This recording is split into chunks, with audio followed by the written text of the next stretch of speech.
Hello विद्यार्थी मित्रांनो, मी सहाय्यक प्राध्यापक डॉक्टर विद जाधव, पदव्युत्तर वाणिज्य व व्यवस्थापन विभाग, पीपल्स कॉलेज नांदेड.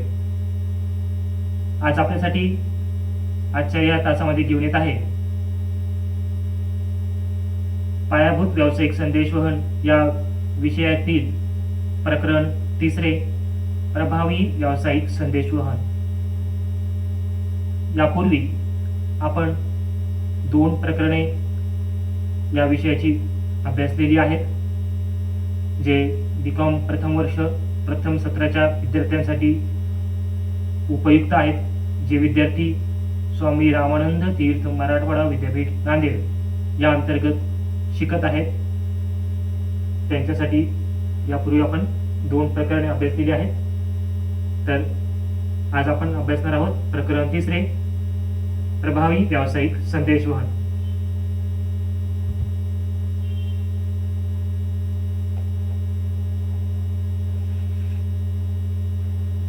संदेशवहन क्रिया म्हणजे काय याबद्दल आपण यापूर्वीच विस्ताराने अभ्यासलेला आहे.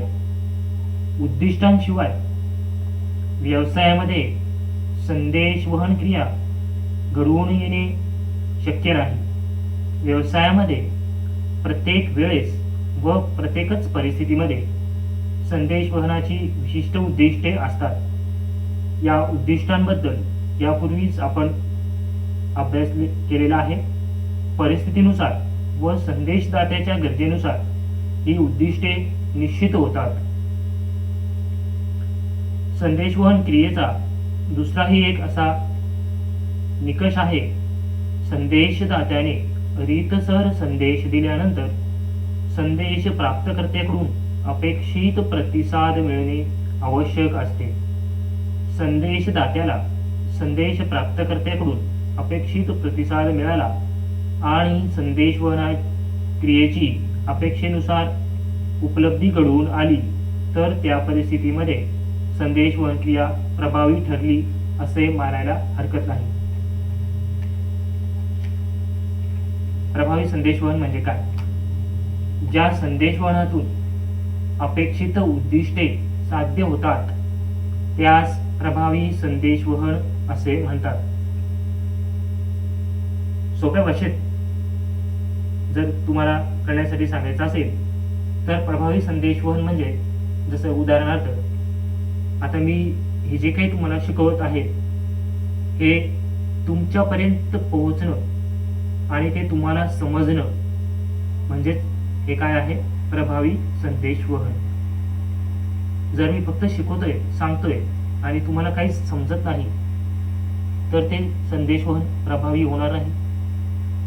परंतु या ठिकाणी मी जे काही शिकवत आहे ते आपल्याला समजत असेल, त्याचं कारण असं आहे की यापूर्वी आपण 2 प्रकरणे घेतलेली आहे सविस्तर, आणि ती जर आपण व्यवस्थितपणे अभ्यासलेली असेल तर आपल्यास हे प्रकरण सुद्धा अगदी व्यवस्थित समजेल. त्यानंतर आपण या ठिकाणी अभ्यासणार आहोत प्रभावी संदेशवहनाची आवश्यकता. प्रभावी संदेशवहन सर्वसामान्यपणे व्यावसायिक दृष्टिकोनातून का आवश्यक असतं हे आपण या ठिकाणी पाहणार आहोत. तर यामध्ये आपण बघूया, संदेशवहनाची व्यवसायाच्या सर्व बाबींमध्ये महत्त्वाची अशी भूमिका असते. म्हणूनच हे महत्त्वाचे आहे की आपल्या संस्थेमधील अंतर्गत संदेशवहन तसेच आपल्या कर्मचाऱ्यांचे संदेशवहन कौशल्य दोन्ही प्रभावी असतील. पुढील कारणांमुळे आपल्या व्यवसायात प्रभावी संदेशवहन किती महत्त्वाचे आहे हे आपणास त्यावरून लक्षात येईल. त्यामध्ये आपण पाहणार आहोत. नंबर 1, नातेसंबंध बनविते आणि टिकविते. नातेसंबंध तयार केले जातात आणि इतरांसह सकारात्मक पद्धतीने ते टिकवून ठेवता येतात. संदेशवहन ही या प्रक्रियेची गुरुकिल्ली आहे. प्रभावी संदेशवहन कौशल्य नसल्यास उत्पादक संबंध योग्यरित्या तयार करणे आणि वाढविणे कठीण होते. जर प्रभावी संदेशवहन असेल, चांगलं संदेशवहन असेल, तर व्यावसायिक, त्याच्यासोबत असणारे कर्मचारी व सहकारी, तसेच जे ग्राहक असतील व ज्यांच्याकडून आपण खरेदी करत असेल, विक्रेते असतील, यांच्यासोबत जे संबंध निर्माण होतात ते अधिक चांगल्या पद्धतीने वृद्धिंगत होतात, त्यांना टिकवून ठेवता येतं. त्याचं कारण असतं प्रभावी संदेशवहन. त्यानंतर आपण 2 नंबर पाहणार आहोत, नाविन्य सुलभ करते. जेव्हा कर्मचाऱ्यांना नवीन कल्पना उघडपणे व्यक्त करण्यास सोयीस्कर वाटते तेव्हा सहकार्य आणि नाविन्यपूर्ण उच्चांकी असेल. या व्यतिरिक्त कर्मचारी मर्यादित संदेशवहनाच्या कौशल्यामुळे आपल्या कल्पना सांगण्यास असमर्थ असल्यास या कल्पना त्यांच्या पूर्ण क्षमतेनुसार लागू केल्या जाणार नाही अशी शक्यता असते. म्हणजेच काय, नाविन्यता सुलभ करते. जर आपल्या संघटनेमध्ये काही कर्मचारी असं वाटत असेल त्यांना की आपल्याला आपल्या संस्थेचा किंवा संघटनेचा अधिक चांगल्या प्रकारे विकास करता येऊ शकतो, त्यासाठी आपल्याजवळ काही कल्पना आहेत की ज्या आपण वरिष्ठांकडे जर कळविल्या तर त्याचा जर उपयोग केला गेला त्या कल्पनांचा, तर आपली संघटना अधिक मजबूत होईल, त्याचा संघटनेसाठी चांगल्या पद्धतीने उपयोग होईल. मात्र हे कधी शक्य असतं, ज्यावेळेस संघटनेतील वरिष्ठ अधिकारी किंवा व्यवस्थापक आपल्या संपूर्ण कर्मचाऱ्यांसोबत चांगल्या पद्धतीचं प्रभावी संदेशवहन करीत असतील तर या बाबी शक्य असतात. जर त्या ठिकाणी प्रभावी संदेशवहन नसेल तर कर्मचारी किंवा इतर सहकारी जे आहेत ते संपूर्ण संघटनेला पाहिजे त्या प्रमाणात सहकार्य करणार नाहीत, आपल्या कल्पना त्यांच्यापर्यंत पोहोचविणार नाहीत.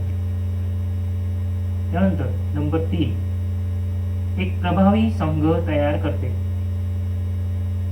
जर एखाद्या कार्यक्षेत्रात मुक्त संदेशवहनास प्रोत्साहित केले गेले तर आणखी एक सुसंगत आणि प्रभावी संघ उदयास येईल. कार्यसंघामधील चांगल्या संवादामुळे कर्मचाऱ्यांचे मनोबल वाढते. जेव्हा कर्मचाऱ्यांना असे वाटते की त्यांना कंपनीच्या दिशेने आणि दृष्टीबद्दल चांगली माहिती आहे, तेव्हा त्यांना त्यांच्या भूमिकेत अधिक सुरक्षित वाटेल. जर कर्मचाऱ्यांना यशाची आठवण करून दिली गेली आणि असे वाटले की ते एक सामान्य उद्दिष्टासाठी कार्य करीत आहेत, तर नियमित अंतर्गत संदेशवहन देखील सुधारित कामाची नीती ठरवू शकते. म्हणजेच काय, जर एखाद्या संघटनेमध्ये प्रभावी संदेशवहन असेल तर त्या ठिकाणी कर्मचारी आणि व्यवस्थापक यांच्यामध्ये आत्मीयतेचं नातं निर्माण होईल. चांगल्या प्रभावी संदेशवहनामुळे कर्मचाऱ्यांना त्यांचे मनोबल वाढल्याचा त्या ठिकाणी लाभ मिळेल. ते अधिक सुरक्षित स्वतःला समजून घेतील आणि कर्मचाऱ्यांना जर ते असं सदैव आठवण करून देत राहिले की तुम्ही यापूर्वी फार चांगलं कार्य केलेलं आहे, त्यासाठी त्यांचा सन्मान केला असेल, त्यांचा सत्कार केला असेल, तर ते भविष्यामध्ये सुद्धा संघटनेच्या उद्दिष्टांसाठी चांगल्या पद्धतीने परिणामकारक कार्य करू शकतात. त्यानंतर नंबर 4, व्यवस्थापकीय अधिकाऱ्यांकरिता.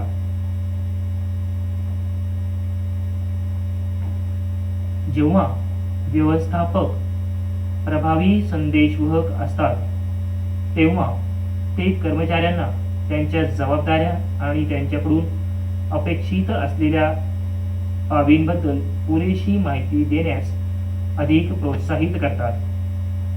चांगली संदेशवहन कौशल्ये व्यवस्थापकांना त्यांच्या कर्मचाऱ्यांना रचनात्मक अभिप्राय करण्यास त्यांना प्रोत्साहित करतात, चांगले संबंध निर्माण करण्यास आणि इच्छित वैयक्तिक उद्दिष्टे समजण्यास मदत करतात. जर संघटनेमध्ये व्यवस्थापकीय जे अधिकारी वर्ग असतात, वरिष्ठ पातळीवरील, त्यांनी जर आपली जबाबदारी योग्य रीतीने पार पाडली असेल, प्रभावी संदेशवहन कर्मचाऱ्यांसोबत केलं असेल, तर त्या ठिकाणी जो कर्मचारी वर्ग आहे तो आपल्या जबाबदाऱ्या त्या ठिकाणी पूर्णपणे यशस्वीरित्या पार पाडत असतो व आपणास माहिती असलेली माहिती तो वरिष्ठांकडे देत असतो.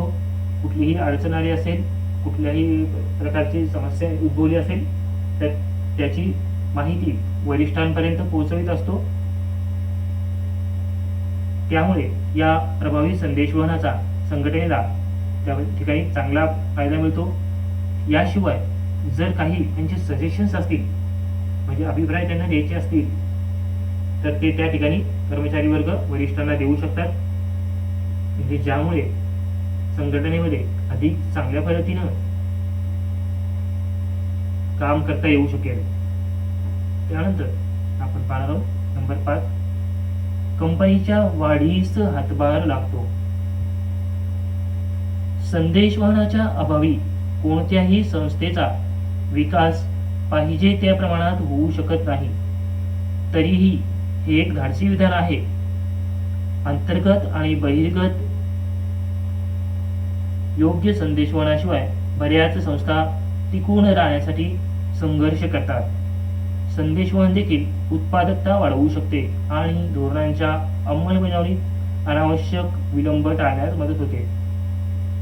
म्हणजेच काय, जर ज्या कंपनीमध्ये किंवा संघटनेमध्ये किंवा व्यवसायामध्ये कर्मचारी वर्ग, अधिकारी वर्ग यांच्यामध्ये प्रभावी संदेशवहन होत असेल तर त्याचा परिणाम संघटनेमध्ये, कंपनीमध्ये काही नवीन मशिनरी खरेदी करायची असेल, काही इन्स्ट्रुमेंट्स मागवायचे असतील, इलेक्ट्रिसिटीचा प्रॉब्लेम आला असेल, अशा वेगवेगळ्या समस्या त्या ठिकाणी उद्भवत असतात. मग मशिनरीचे रिपेअरिंग करायचे असेल, त्यासाठी मेकॅनिक्स बोलवायचे असतील, अशा वेगवेगळ्या समस्या त्या ठिकाणी निर्माण होतात. मग अशा समस्या हाताळण्यासाठी किंवा त्या समस्यांचं लवकरात लवकर निराकरण करण्यासाठी त्या ठिकाणी प्रभावी संदेशवहनाची आवश्यकता असते, म्हणजे ज्यामुळे संघटनेतील कर्मचारी, अधिकारी संबंधित व्यक्तीकडून निर्धारित वेळेत चांगल्या पद्धतीने लवकरात लवकर मुबलक पैशामध्ये, कमीत कमी रकमेमध्ये त्या ठिकाणी ते कार्य पार पाडू शकतील, त्या ठिकाणी त्या समस्या त्यांचं निवारण करू शकतील. त्यानंतर आहे पारदर्शकता मिळवण्याची हमी. आंतरिक आणि बाह्यरित्या नियमितपणे संदेशवहन साधताना संस्था अधिक पारदर्शक राहतात. आपल्या ब्रँडवर, आपल्या सेवेमध्ये आणि कर्मचाऱ्यांचा व्यवस्थापनात सहभाग प्रभावी संदेशवहनाच्या माध्यमातून वाढविता येतो. म्हणजे प्रभावी संदेशवहन असेल तर त्यामुळे अंतर्गत तसेच बहिर्गत व्यक्तींसोबत संवाद साधताना अधिक पारदर्शकपणा त्या ठिकाणी आढळून येतो. कारण प्रभावी संदेशवहनाच्या माध्यमातून ज्या काही समस्या उद्भवल्या असतील त्यांचं निराकरण करता येतं. जर काही खरेदी केली असतील, काही विक्री केली असेल, काही खर्च केला असेल तर त्या ठिकाणी संबंधित खर्चाचे वाउचर्स त्या ठिकाणी तपासता येऊ शकतात. त्याबद्दल कुणालाही वाईट वाटण्याचं कारण नाही, कारण संघटनेमध्ये प्रभावी संदेशवहनामुळे पारदर्शकता मिळण्याची सर्वांना हमी मिळालेली असते की या ठिकाणी सर्व कार्यभार जो आहे तो अत्यंत पारदर्शक चालतो. कुणाच्याही मनामध्ये शंका नाही.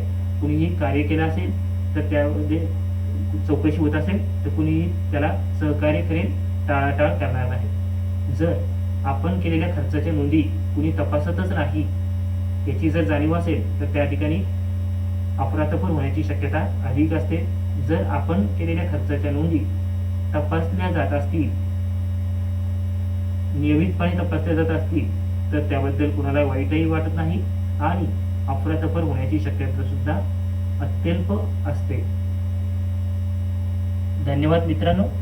जर आपल्याला या पद्धतीचे आणखी व्हिडिओ पाहिजे असतील तर आपण या यूट्यूब चॅनलला सबस्क्राईब ऑल असं क्लिक करा. जो बेल आयकॉन असेल त्यावर, म्हणजे आपल्याला सातत्याने व्हिडिओ प्राप्त होतील. धन्यवाद.